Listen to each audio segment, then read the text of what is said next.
எல்லாருக்கும் வணக்கங்க. இன்றைக்கி நம்ம பார்க்க போகிறது டூட்டி ஃப்ரூட்டி கேக் எப்படி செய்யுதுன்னு பார்க்கலாமா? அதுக்கு ஃபஸ்ட்டு ப்ரீ ஹீட் பண்ணிடலாம். அவனை ஒரு 10 மினிட்ஸுக்கு ப்ரீ ஹீட் பண்ணதும் ஒரு 1/4 கப் டூட்டி ஃப்ரூட்டியை எடுத்து அது கூட லைட்டாக மைதா மாவை மிக்ஸ் பண்ணி எடுத்து வச்சுக்கலாம். இது எதுக்கு பண்ணுறோன்றதை நான் லேட்டாக சொல்கிறேன்.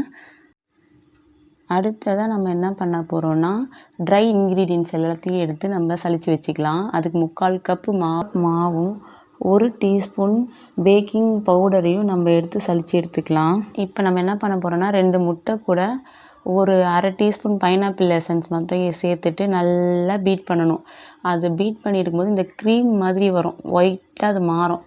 அந்த மாறுற டைமுக்கு 1/2 கப் சுகரை நல்லா பவுடர் பண்ணி எடுத்துக்கோங்க. எடுத்துகிட்டு அதை கொஞ்சம் கொஞ்சமாக சேர்த்து பீட் பண்ணணும். மொத்தமாக போட்டு பீட் பண்ணக்கூடாது, கொஞ்சம் கொஞ்சமாக சேர்த்து அதை பீட் பண்ணுங்கள். இப்போ நம்ம சலித்து வச்சுருந்த மாவை அதையும் கொஞ்சம் கொஞ்சமாக சேர்த்து கட் அண்ட் ஃபோல்டு மெத்தடில் தான் நம்ம மிக்ஸ் பண்ணணுமே. அது கூடவே 1/4 கப் பாலும் 1/4 கப் ரீஃபைண்ட் ஆயிலையும் சேர்த்து அதை கட் அண்ட் ஃபோல்டு மெத்தடில் கொஞ்சம் கொஞ்சமாக மாவை சேர்த்து நம்ம மிக்ஸ் பண்ணி எடுத்துக்கலாம். இப்போ டூட்டி ஃப்ரூட்டி நம்ம மிக்ஸ் பண்ணி வச்சுருந்தோம்ல, அந்த டூட்டி ஃப்ரூட்டியை போடலாம். எதுக்கு நம்ம அந்த டூட்டி ஃப்ரூட்டி கூட மைதாவை டஸ்ட் பண்ணி வச்சுருந்தோன்னா மாவு கூட அது அப்படியே மிங்கிள் ஆகாமல் அழகாக அங்கங்கே தனித்தனியாக இருக்கும். அதுக்காக தான் நம்ம டூட்டி ஃப்ரூட்டியை மாவு கூட நம்ம மிக்ஸ் பண்ணி வச்சுருந்தோம். இப்போ ஒரு டீ கப் எடுத்து அதில் கப் கேக் லைனரை ஃபிக்ஸ் பண்ணி எடுத்துக்கலாம். அப்போ தான் ஒரு டைம் நம்ம நிறைய கேக் பேக் பண்ண முடியும்.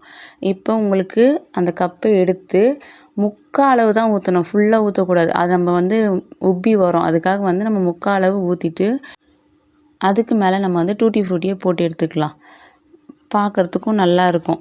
இப்போ நம்ம அதை நல்லா ஒரு டேப் பண்ணணும். அப்போ தான் அதில் இருக்க ஹேர்லாம் ஃபார்ம் ஆகிட்ருக்கும், அதெல்லாம் போயிடும். அதை எடுத்து அப்படியே நம்ம அவனுக்குள்ளே எடுத்து வச்சிடலாம். அவன் ரெடி ஆகிட்ருக்கும். இந்த டைமுக்கு அவனுக்குள்ளே வச்சுட்டு மறுபடியும் ஒரு 30 மினிட்ஸ் நம்ம அதை பேக் பண்ணணும். 30 மினிட்ஸ் பேக் பண்ணும்போது நடுவில் நீங்கள் செக் பண்ணுங்கள் எப்படி இருக்குதுன்னு சொல்லிட்டு. செக் பண்ணி எடுத்ததுக்கப்புறம் ஆஃப்டர் 30 மினிட்ஸ்க்கு அப்புறம் பார்த்திங்கன்னா நம்மளோட super soft cup cake ready. இது நீங்கள் வீட்டில் செஞ்சு ட்ரை பண்ணி பார்த்துட்டு எனக்கு சொல்லுங்கள். இது வரைக்கும் என்னோடய வீடியோ பார்த்ததுக்கு ரொம்ப ரொம்ப தேங்க்யூ. நெக்ஸ்ட் வீடியோவில் பார்க்கலாம்.